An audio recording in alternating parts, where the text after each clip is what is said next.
Was Jesus a socialist? Well, if socialism is nothing more than being kind to other people, then you might think the answer is yes. But you could be kind to other people and be a capitalist. John D. Rockefeller probably gave away more money than anyone in human history, and he was certainly a capitalist. Bill Gates and Warren Buffett have given away millions, too. To get an accurate answer to our question, we need to define socialism. Socialism is the concentration of power into the hands of government elites to achieve the following purposes: central planning of the economy and the radical redistribution of wealth. Jesus never called for any of that.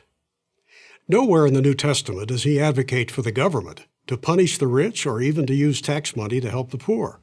Nor does he promote the ideas of state ownership of businesses or central planning of the economy. In Luke 12, Jesus is confronted by a man who wants him to redistribute wealth. "Master," the man says to Jesus, "tell my brother to divide the inheritance with me."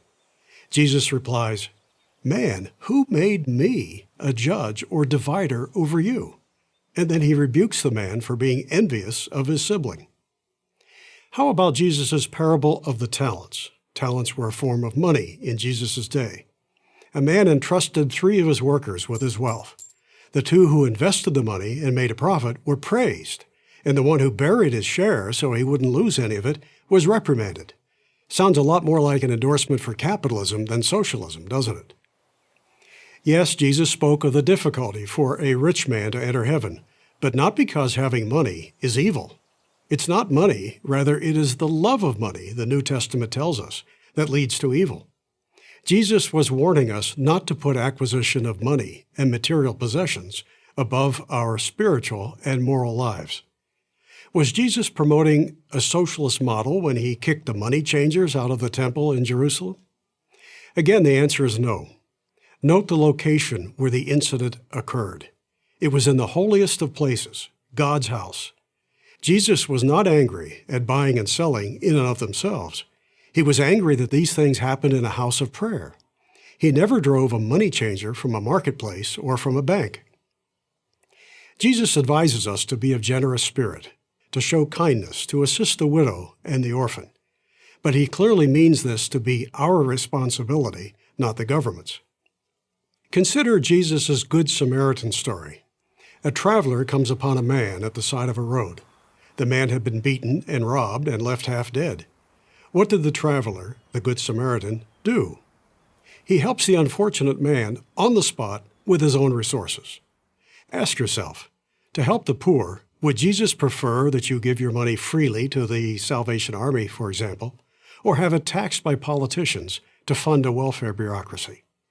Progressives like to point out that Jesus said, "Render unto Caesar the things that are Caesar's, and unto God the things that are God's." But that has absolutely nothing to do with high taxes or wealth redistribution. It was the seed for the idea of separating church and state. It certainly wasn't the same as saying that whatever Caesar says is his must then be so, no matter how much he demands or what he intends to use it for. So there is no evidence that Jesus was a socialist, and there's lots of evidence that he supported free markets. In addition to the parable of the talents, Jesus offers his parable of the workers in the vineyard. In it, a landowner hires some laborers to pick grapes. Near the end of the day, he realizes he needs more workers to get the job done. To recruit them, he agrees to pay a full day's wage for just 1 hour of work. When one of the laborers who had worked an entire day complains, the landowner answers, "I'm not being unfair to you, friend. Didn't you agree to work for a denarius? Don't I have the right to do what I want with my own money?" That's a testament to the principles of supply and demand, of private property, and of voluntary contracts, not socialism. Jesus never endorsed the forced redistribution of wealth.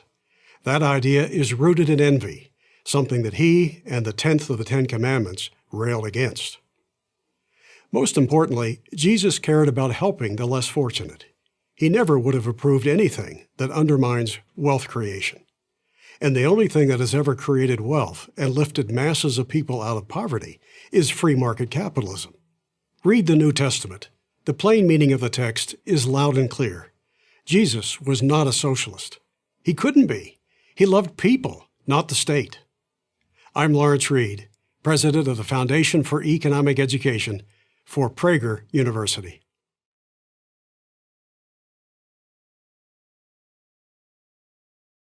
Thank you for watching this video. To help keep PragerU videos free, please consider making a tax-deductible donation.